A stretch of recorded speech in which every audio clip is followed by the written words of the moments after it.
If you played RuneScape back in 2008, you were probably picking flax, fishing lobsters, or even cutting yews to make money, because you probably didn't know that there was a moneymaker within RuneScape that was 10 or even 100 times better. In RuneScape's original bounty hunter, players would make ridiculous amounts of money with this one weird, clever little trick, dying to their own target inside the bounty hunter crater. In 2007, credit card companies were threatening Jagex that they would stop all credit card services as a payment processor for RuneScape. Real-world trading was at an all-time high, and stolen credit cards were being used and abused by players to obtain gold illegally and by breaking the rules of the game. Jagex desperately needed a plan on what to do, because if credit cards stopped allowing payments for RuneScape, membership sales would tank and the company would eventually go under. You may be thinking, who cares? It's just fake points in a make-believe world, but it costs $60 a year to play, hours of time to gain power, and there are dozens of websites offering coins to use in RuneScape for a fee. Jagex knew that just removing trading between two players wouldn't be enough to stop a problem of this magnitude, and they would need to remove every single method of wealth transfer or the problem would just resurface. So on the morning of December 10th, 2007, Jagex removed the wilderness and all forms of peer-to-peer wealth transferring, effectively destroying real-world trading within the game.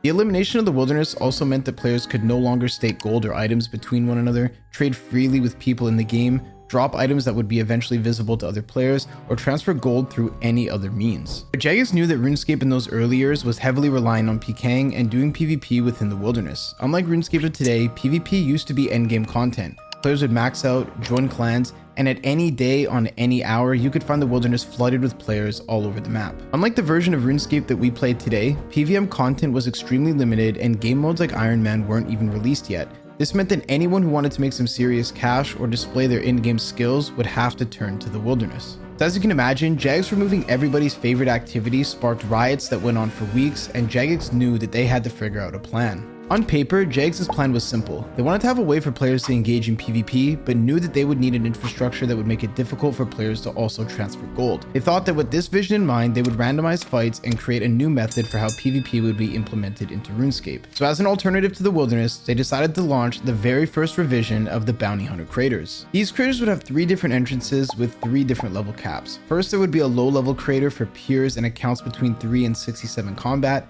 a medium crater for higher level peers and account builds that were over 68 combat but under 113, and then a high crater for everyone who's between 113 combat all the way up to 126. On release, these craters were an absolute disaster. The craters were flooded with unbalanced combat brackets. Level 3s could fight level 60s, level 60s could fight 112s, and to make matters worse, the entire inside of the crater was multi-combat. The entire premise of Bounty Hunter was to teleport to your target and kill the intended player that Jagex had pointed out for you. However, this didn't work at all because anyone who wanted to try and solo PK would just get instantly annihilated by a clan as soon as they teleported into their target. And to make matters worse, if you decided to go around the target system and kill someone who wasn't your target, you would be gifted a generous 3-minute pickup penalty where you couldn't leave the crater or use protect item once you picked up any of the loot from your kill. This is not what RuneScape's PvP scene wanted their game to become, and honestly, it was a total mess. The ones who thrived in this system were just massive clans like Rot and Damage Incorporated. To try and even the playing field, players would recruit anyone they could find into massive open clan chats where they would team up in rag gear just to be able to have a small dose of PvP fun. However, these clan chats ended up becoming massive backstabbing rings where anytime somebody would bring more than 100k worth of gear, they would instantly get piled and the cycle would continue until somebody managed to luckily escape. Jagex received enormous backlash for this incompetent and out of touch update that ruined one of, if not the best PvP scenes in the MMO genre. Where once battles for Mage Bank and completely full worlds of PvPers would fight for wealth and supremacy had now been turned into a junkyard fight club for rag gear. And so, after some time, Jagex finally acknowledged the problems with the Bounty Hunter craters and turned it into something actually quite amazing. This would mark the release of single-way Bounty Hunter craters. Instead of multi-way combat, where the entire crater was a gigantic free-for-all, the crater would now be single-way combat, but it would come with a twist. If 2 players were fighting and one of them randomly became your target, you could jump on them as well for a 2 versus 1. Bounty Hunter back then was much different than the Bounty Hunter system of today where 2 people would be assigned the same target. Back then, as soon as you entered the crater, you would be randomly assigned a person to fight somewhere in the crater. Meanwhile, your target would be targeting somebody completely different. Okay, so that's a bit confusing, but in basic terms, this means that in rare scenarios, up to 5 people could be targeting one singular person and all attack that person at the exact same time. This sounds super chaotic, I know, but trust me guys, it was actually a lot of fun and it made the game mode super competitive. This can't be happening. This can't be happening. No, it's not over yet. Players would teleport around in hopes of jumping into an already 3v1 scenario to snipe a kill, or maybe they would wait around for just the right moment to use a special attack on someone who wasn't expecting it. It was a completely new twist on PvP, and honestly, it was the most fun I've ever had. It didn't take long for clans to form and try and take control of the middle of the crater to hunt players on penalties or find people to get 2 or 3 people on them at once.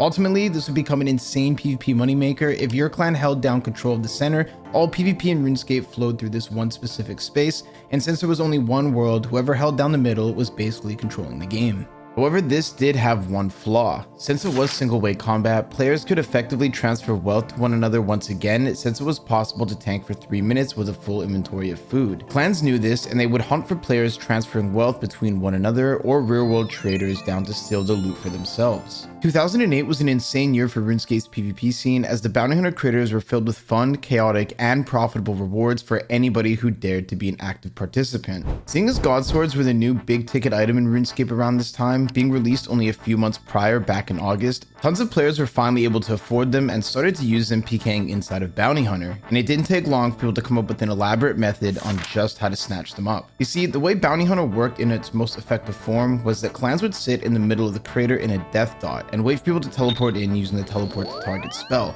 Sometimes those players would just be lucky enough to have 150 mil Armadillo Godsword. Instead of piling these teleport to target PKers and hoping that you were lucky enough to get the smite, the clans of Bounty Hunter figured out a way to get them to disable the protect from item prayer. If you remember earlier in this video, I talked about a pickup penalty for not killing your target. Clans would have bait accounts set up on a 1 hit point account with about 3 to 10 mil worth of gear, usually looking like a complete noob. Something like a Robin Hood hat, monk robes, maybe even a dragon axe or a fury, usually on a lower level account. When the Godsword PKer teleported in, the noob looking character would attack them, and the Godsword PKer would have a 99% chance of smacking them back out of instinct. Without realizing the bait account was 1 hit point, they would instantly be thrown into a 3-minute penalty where they couldn't use protect item, and the max clan was right there to jump on them. Since the Godsword PKer, who was now on penalty, just teleported into their target, that would mean that the clan would be able to get a minimum of 2 people on them, and sometimes even 3 or 4 if other members of the clan were targeting that person as well. Within minutes, the Godsword PKer would fall, and these clans would make over 1 billion GP per day, in some cases with multiple Godswords lured every hour. With this method becoming so popular, the clan scene thrived in a way that I've never seen it thrive before. Over 50 clans existed, and all of them were competing for domination of the middle of the Bounty Hunter crater.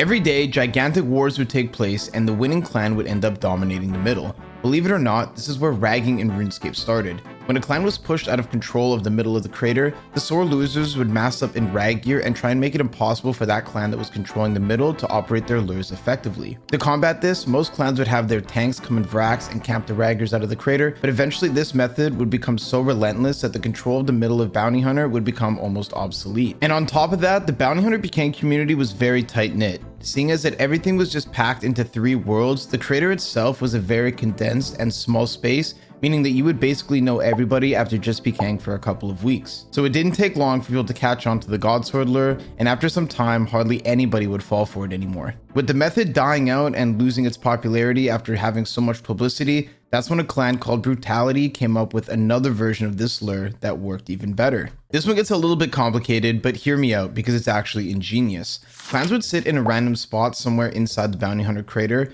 and they would send out a normal PKer in abnormally high risk and find a Godsword fighter somewhere within the crater and bait him into a 1 vs 1. After taking about 400 to 500 damage, they would start to run deep into the middle of the crater, and the Godsword fighter would usually pull away, not wanting to go deep into the caves and get killed by a clan.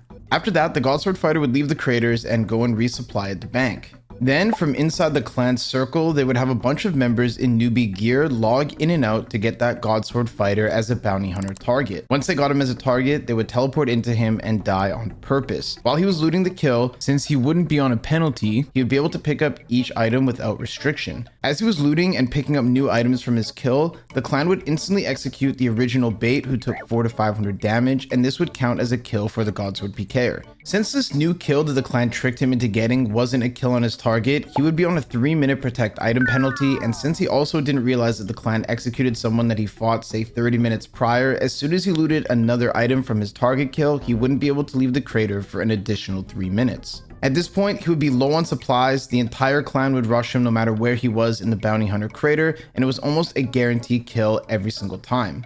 This method was extremely hard to combat because sometimes you wouldn't remember who you fought from an hour ago and you wouldn't expect him to stay in the crater for such a long period of time. Clans made absolute bank from this method, and it could be done with just a couple friends at any random spot in the Bounty Hunter crater. This is actually how I got my very first Bandos Godsword PK back in 2008.